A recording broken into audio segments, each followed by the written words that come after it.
A human skeleton stood in the center of the doctor's office, its ribcage glowing in the dim, dusty light of a New Hampshire afternoon. To most boys in 1861, this would have been a scene from a nightmare. Most would have screamed, their boots thumping against the floorboards as they bolted for the exit. But as the schoolyard bullies shoved young Herman Mudgett toward those bleached, articulated bones, he didn't flinch. He didn't cry. Instead, he reached out. His small, steady fingers traced the cold, dry radius of the arm. He felt the texture of the calcium. He felt the weight of the hand. In that moment, the boy realized a truth that would govern the rest of his life. The human body was not a temple. It was not sacred. It was a machine. And machines can be dismantled. This is the story of America's first serial killer, H. Holmes, by Mel Rodriguez. The man the world would eventually fear as Henry Howard Holmes began his life as Herman Webster Mudgett in the quiet, devout town of Gilmanton. He was the product of a strict farming family, a household where discipline was often enforced with a heavy hand. His father was a man of the Bible and the belt, and Mudgett learned early on that appearance and reality were two very different things. In a time when rural life was dictated by the church and the harvest, Mudgett was an anomaly. His intellect was sharp, detached, and utterly cold. While other children played in the fields, Mudgett retreated into the deep New England woods. He didn't go there to explore, he went there to work. He began to trap forest animals, rabbits, squirrels, stray cats. He didn't kill them out of a sudden burst of rage. He killed them to perform surgery. He wanted to see the clockwork of the living. He would spend hours peeling back skin to see how the joints moved and how the heart sat within the chest. He was fascinated by the way the lungs inflated and the way the vocal cords vibrated when an animal cried out. This wasn't a hobby. This was a rehearsal for a much larger stage. He was learning how to silence a living thing without breaking the delicate mechanisms inside. He studied the struggle, the fading pulse, and the final stillness, noting with clinical detachment exactly how life departed a physical frame. He began to view the world as a collection of parts, some more valuable than others. In the early 1880s, Mudgett enrolled in the University of Michigan's medical department. This was the era of the resurrection men, a time when medical schools were desperate for fresh cadavers and rarely asked where they came from. The demand for bodies for anatomy classes was so high that it created a shadow economy of grave robbers and body snatchers. Holmes found himself in his element. He spent hundreds of hours in the university's dissection theater, under the flicker of gaslight, learning the intimate geography of the human frame. He studied the tension of tendons, the density of bone, and the specific way the human skin could be preserved. He learned exactly how much acid it took to dissolve soft tissue without pitting the bone. He learned how to separate a limb at the joint with a single, clean stroke. But more importantly, he learned that a body was a commodity. He began stealing cadavers from the university's own supply, often before they had even been officially logged. He would use his surgical tools to disfigure the faces, making them unrecognizable even to their own families. He would strip them of their clothes, their jewelry, and their identities, reducing them to biological raw material. Then came the fraud. This was the true beginning of his criminal genius. He would take out life insurance policies on fictitious names, men who existed only on paper. He would then discover one of his stolen, mangled bodies in a rented room or a remote field, claiming it was the insured individual. He would play the part of the grieving friend, his voice cracking as he identified the remains. He would provide false witnesses and forged documents to back up his claims, often using other medical students he had manipulated. The insurance companies, unable to prove otherwise in a world without fingerprints or centralized records, would cut the check. It was a fusion of medical prestige and total moral bankruptcy. It was the blueprint for everything that was to come. He realized that in the chaos of a growing nation, a man could be anyone, and a body could be anything. In 1886, a man named Henry Howard Holmes stepped off a train in Chicago. The city was a sprawling, soot-choked behemoth, a place where people came to disappear or be born again. It was the Black City, a landscape of industry, smoke, and ambition. It was growing too fast for its own laws to keep up, making it the perfect hunting ground for a man of Holmes's talents. He chose the name Holmes because it sounded refined, trustworthy, and established. He wanted a name that commanded respect at a bank and comfort in a parlor. He found work at a pharmacy in the Englewood district, owned by a sickly man named Dr. Holden. Holmes didn't just work the counter. He became an indispensable part of the shop's atmosphere. He was charming, he was helpful, and he was always there. He revamped the displays, bringing in new tonics and miracle cures he had invented himself. He cleaned the floors until they shone. He made the customers feel like they were the most important people in the world. He spoke with a soft, melodic cadence that put people at ease, a voice that seemed to promise health and prosperity. When Dr. Holden eventually succumbed to his illness, Holmes didn't just offer his condolences to the widow. He took over her life. He managed the books, he spoke to the suppliers, and he grew closer to her every day, positioning himself as her only protector. Then, shortly after the funeral, the widow vanished. When the neighbors asked where she had gone, Holmes had a warm, sympathetic smile ready. He explained that she moved to California because the grief was too much for her and she needed the sun. He even maintained the facade by receiving letters from her, which he had forged himself and would read aloud to regular customers to prove her well-being. He used these forged letters to justify his legal takeover of the property. No one pressed him for an address. No one checked the records. In the eyes of Englewood, Dr. Holmes was a success story. And with the pharmacy now legally his, he began purchasing the vacant lots across the street. The building that rose on those lots was a 3-story structure that defied every law of traditional architecture. To the people of Chicago, it was the World's Fair Hotel, a place for tourists to stay during the upcoming exposition. To Holmes, it was a bespoke slaughterhouse. Holmes acted as his own architect to ensure the building's secrets remained buried. He hired a construction crew to build the outer shell, then fired them abruptly, claiming their work was shoddy. He hired a second crew to build the interior hallways, then fired them as well. He repeated this cycle dozens of times over the course of a year. Plumbers were hired to install pipes that led nowhere. Carpenters were paid to build rooms that had no windows and no doors. Electricians were told to run wires into rooms that were sealed from the outside. He would often refuse to pay the contractors, leading them through the half-finished maze of the building until they were so disoriented and frustrated they simply gave up on the debt. By the time the murder castle was finished, no single worker understood the layout. Only Holmes knew the truth of the second floor. It was a chaotic tangle of hallways designed to disorient. There were doors that opened into solid brick walls. There were stairs that led nowhere, ending abruptly at the ceiling like a physical manifestation of a fever dream. There were blind hallways where a guest could turn a corner and find themselves trapped in a dead end with no light and no way back. The building itself was the weapon. It was an organism of wood and brick, and Holmes was its central nervous system. He had built a physical manifestation of his own fractured, predatory mind. In the very heart of this labyrinth was the soundproof room. Holmes had it lined with heavy layers of asbestos and lead. He spent weeks testing the acoustics, ensuring that the thick walls absorbed every frequency of the human voice. He would have an associate stand inside and scream while he stood in the hallway, listening for any leak of sound. He would adjust the seals on the doors until the silence was absolute. He would later boast that he could stand in the hallway, less than 3 feet away, and hear absolutely nothing while a victim screamed until their throat gave out. Next to it were the gas pipes. This was his most sophisticated innovation. A master control panel was hidden behind a false wardrobe in his private bedroom on the 3rd floor. He could lie in bed at night, turn a brass dial, and flood any guest room in the hotel with lethal gas. He didn't have to leave his pillow to commit murder. He would watch through hidden peepholes in the walls, his pocket watch in hand, timing the reaction of his guests as they gasped for air.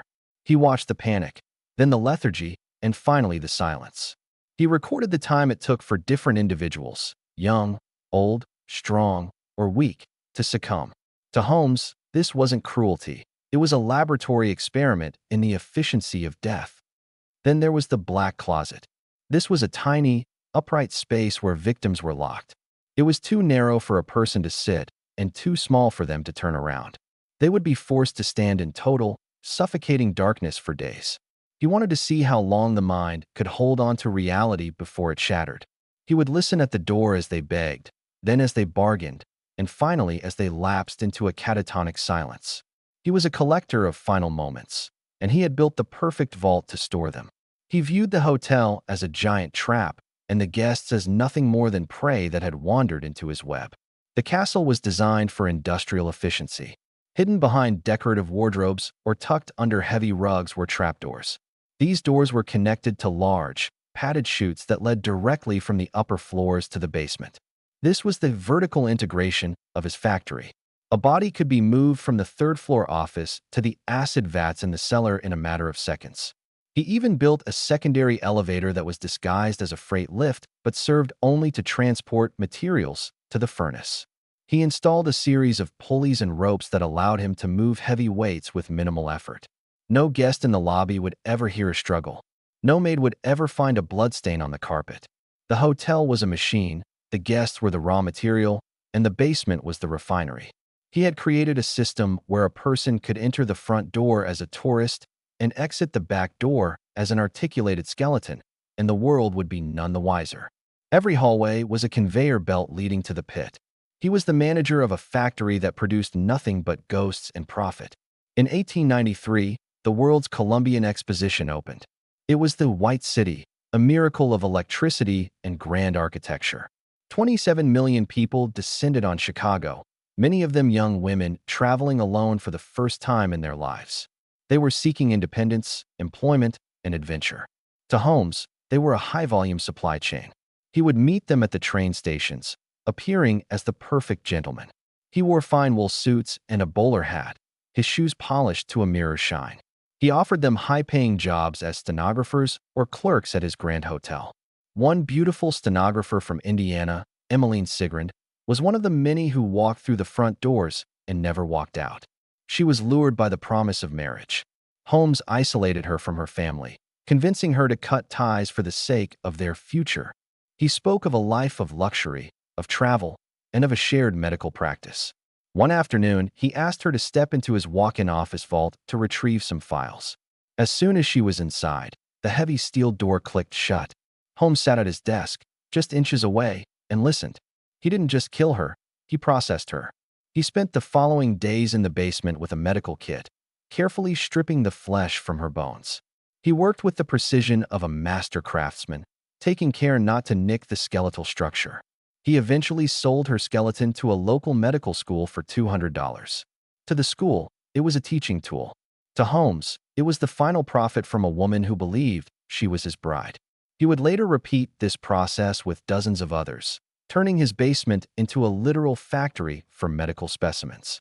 He viewed his victims as a crop to be harvested at the peak of their value.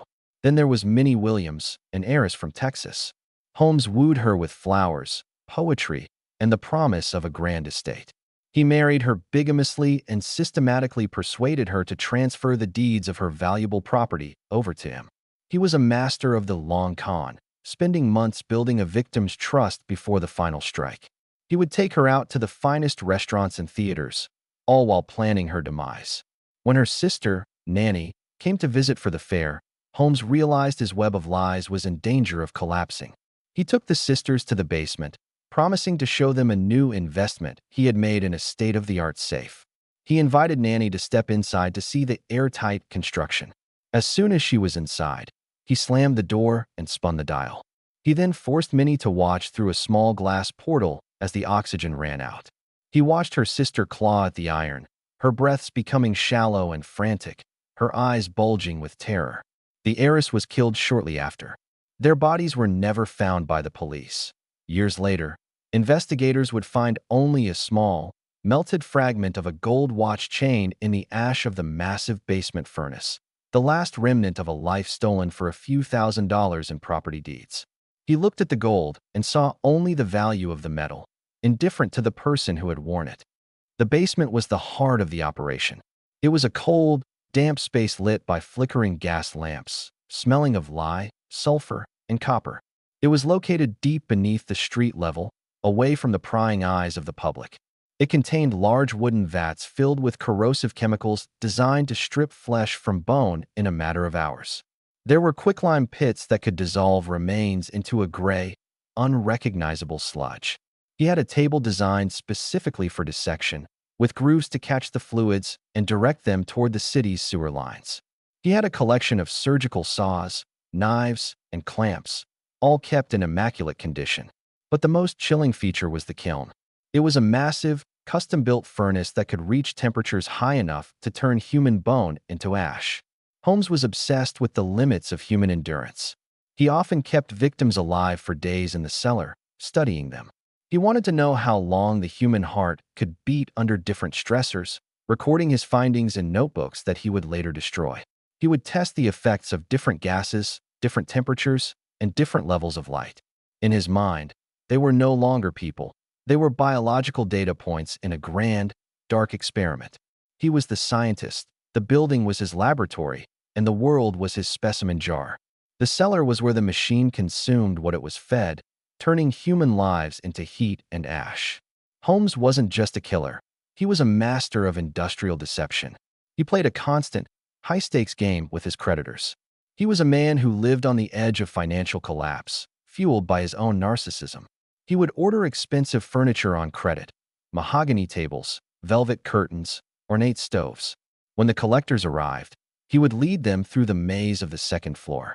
He would use secret passages and sliding panels to move the very furniture they were looking for into different rooms, staying just one hallway ahead of them. He would lead them in circles, pretending to be just as confused as they were, until they were so disoriented and frustrated that they would leave without their money. He did this with rugs, with medical equipment, and even with the lead lining for his soundproof rooms. He was a predator who enjoyed the hunt just as much as the kill. He viewed the banks and the insurance companies as larger animals to be outmaneuvered and bled dry. He took pride in his ability to manipulate the systems of commerce, seeing himself as a genius who was above the laws of men. He enjoyed the chase, the tension of the near capture, and the final, triumphant lie that kept him free for another day. As the fair ended and the crowds thinned, the castle's debts became a mountain. The city of Chicago was beginning to look closely at the doctor, who seemed to have no patience but plenty of property. Sensing the net closing in, Holmes set fire to the top floor of his fortress, hoping to collect one last insurance payout, and fled the city. He took with him his associate, Benjamin Pitezel. Pitezel was a man Holmes viewed as a useful pawn in a final, massive insurance scam. He was a man with a family and a drinking problem, vulnerabilities that Holmes exploited with surgical precision. In Philadelphia, Holmes decided it was time to cash in. He convinced Pitezel to fake his own death for a $10,000 insurance policy. But Holmes had no intention of letting Pitezel live. He used chloroform to render the man unconscious and then used benzene to stage an accidental explosion in a rented office. He arranged the body to look as though a laboratory experiment had gone horribly wrong. He sat back and watched as the authorities declared it an accident. Holmes claimed the payout, but his greed was boundless. He took 3 of Pitezel's children, Alice, Nellie, and Howard, on a horrific journey through the Midwest and into Canada. He told their mother, Carrie, that their father was alive and hiding in South America, and that the children were on their way to meet him. In reality, he was moving them from city to city like pieces on a chessboard, leading them toward their end while he enjoyed the power he held over their lives. As Holmes tried to collect the insurance money, he met his match in W.E. Gary, an investigator for Fidelity Mutual. Gary was not swayed by medical charm or a well-tailored suit. He was a man of numbers, logic, and a deep sense of justice. In a series of tense meetings, Gary pushed Holmes for specific details about the explosion. He asked about the position of the glass, the charring on the floor, and the exact timeline of the blast. Holmes, sensing the trap, began to over-explain, a classic narcissist's mistake. He provided too many details, spinning a web of lies that was too perfect to be true. He tried to dazzle Gary with medical terminology, but the investigator remained focused on the physical evidence. Gary noticed that the accidental death was far too clean, the body positioned too perfectly. The investigator didn't arrest him then, but he began a silent pursuit, tracking Holmes's movements through bank records and telegrams. This psychological chess match forced Holmes to flee again, but this time, he was being hunted by men who understood the math of insurance just as well as he did. The predator was now being tracked by a different kind of wolf. Gary didn't need a gun. He needed a ledger and the truth. During this flight, the cruelty of Holmes reached its peak. He was a man who enjoyed the psychological torment of his victims as much as the physical act of murder. To keep the children compliant, he forced them to write letters to their mother, Carrie, telling her how much fun they were having and how much they looked forward to seeing her. He would sit them down at a table in a boarding house, watching over their shoulders as they wrote, his hand resting on the back of their chairs. Alice wrote to her mother that they were all well and hoped she was the same, and that they were going to see their father soon. She even wrote that Dr. Holmes was very kind to them. Holmes never mailed these letters. He kept them in his pocket, reading them at night to savor the false hope he had manufactured. They were found in his coat pocket after his arrest. They remain some of the most haunting artifacts in American history, proof of a man who could look a child in the eye and plan their end while they wrote of their love for their mother. He enjoyed the power he held over their hope, a power more intoxicating to him than any amount of money. To him, their innocence was just another resource to be extracted and discarded. The hunt for the children turned Detective Frank Geyer into a legend. Geyer was a man who had lost his own wife and daughter in a fire, making this case deeply personal. He was driven by a need to find these children before it was too late. He followed a trail of hotel registers across thousands of miles. He interviewed dozens of landladies, asking about a man with a bowler hat and 3 quiet children. He spent weeks in the heat of summer, traveling on soot-stained trains, fueled by a quiet, burning rage. Geyer's most famous breakthrough came in a small house on Vincent Street in Toronto. A neighbor mentioned that the previous tenant had borrowed a shovel to dig a potato cellar in the basement. Geyer went into the dark cellar and began to dig. He found Alice and Nellie buried in a shallow grave, their bodies perfectly preserved by the cold earth.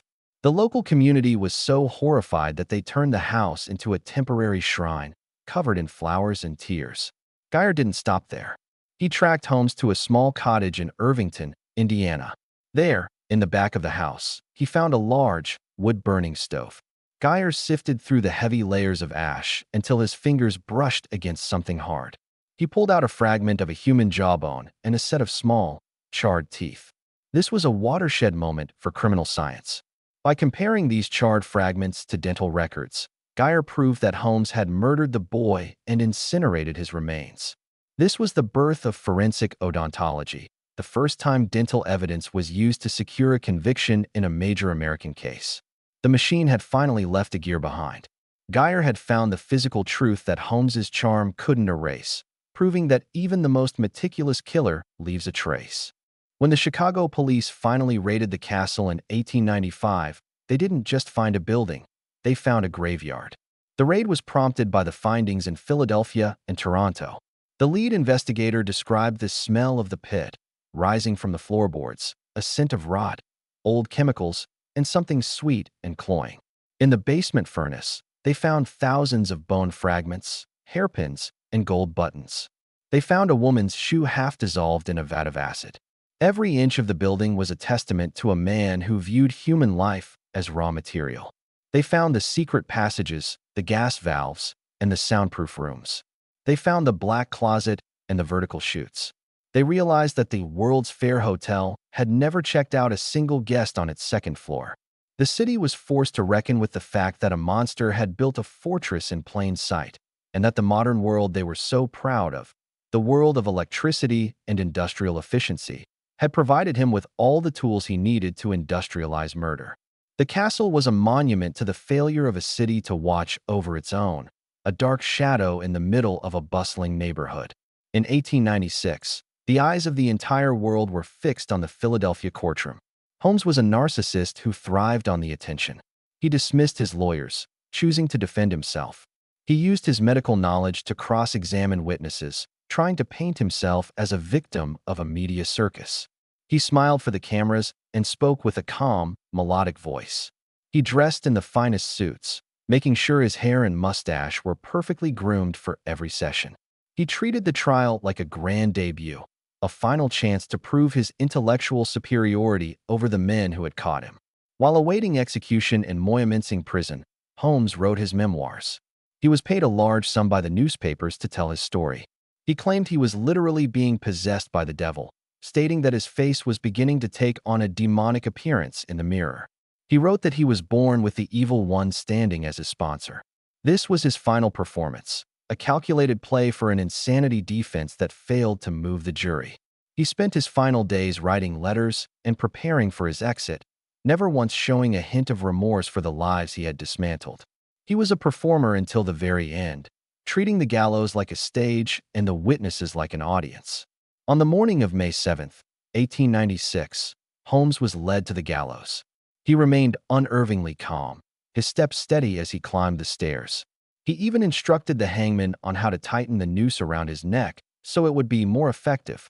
He spoke briefly, denying the murders of the children but admitting to a life of fraud. He looked out at the witnesses with a steady gaze, his pulse reportedly remaining normal as the trapdoor opened. It took 15 minutes for his heart to stop beating, a final, slow exit for a man who had timed the deaths of so many others. His final request was a strange one. He asked to be buried 10 feet deep and encased in a massive block of solid concrete. He claimed he feared his body would be stolen for medical research, a final, ironic nod to the very trade he had used to start his life of crime. He wanted to ensure that, in death, he could never be dismantled the way he had dismantled so many others. He wanted to remain whole in a world he had spent his life tearing apart. The concrete was poured, sealing him away from the world he had hunted, ensuring he would remain a solid, unmoving part of the earth. He was finally a machine that had been turned off and encased in stone. Shortly after the trial, the murder castle was gutted by a mysterious fire. 2 men were seen fleeing the scene in the dead of night. It was believed they were former associates of Holmes, burning the last of the evidence that would have linked them to his crimes. The building was eventually demolished, its stones hauled away and crushed. Today, a post office stands on the site in Englewood. There is no historical marker. The city of Chicago did its best to pave over the nightmare, hoping the world would forget the name Henry Howard Holmes. But H. Holmes remains the dark architect of the American psyche. He proved that the modern city, with its crowds, its speed, and its anonymity, provides the perfect cover for a monster. He showed that evil doesn't always wear a mask. Sometimes it wears a tailored suit, a polished medical degree, and a charming, deadly smile. The ledger of his crimes remains open. While he confessed to 27 murders, the true count could be in the hundreds. Holmes didn't just kill people, he processed them, turning a hotel into a machine and a city into a hunting ground. He remains a shadow at the edge of the White City, a reminder that the light of progress always creates a deeper darkness. Thanks for listening. I hope you enjoyed this episode. Click the like and subscribe buttons like they owe you money for similar original content from my channel. It really helps. Until next time, take care of each other and always do you.